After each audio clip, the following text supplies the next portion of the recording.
Од понеделник 1 февруари ќе биде ставена во употреба новата ковид модуларна болница во Гевгелија.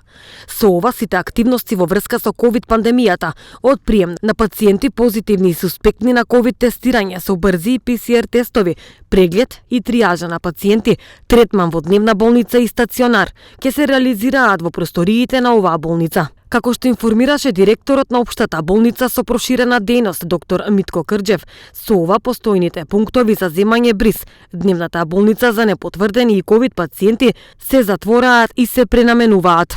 Одделот за интерни болести, кој досега беше пренаменет за болнички третман на ковид пациентите, од 1 февруари продолжува со нормална работа, односно да згрижува пациенти со интернистичка патологија.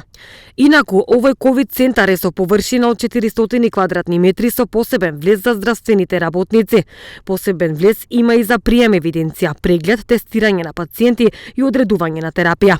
Во последниот сегмент има соба за изолација и стационар за хоспитален третман најмногу до 15 пациенти. Комплетната градба и опремување на ковид центарот финансиски се обезбедени од Министерството за здравство. Општина Гевгелија ги изврши подготвителните работи за поставување на модуларните контејнери.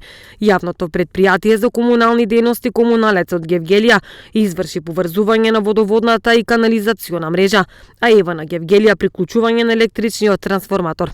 По пандемијата со COVID-19, Гевгелискиот ковид центар, каде што од понеделник ќе обезбедува здравствена грижа на ковид пациентите од Гевгелија, Богданце и Дојран, ќе биде пренаменет за инфективно оделение, бидејќи општата болница во Гевгелија сега не располага со вакво оделение.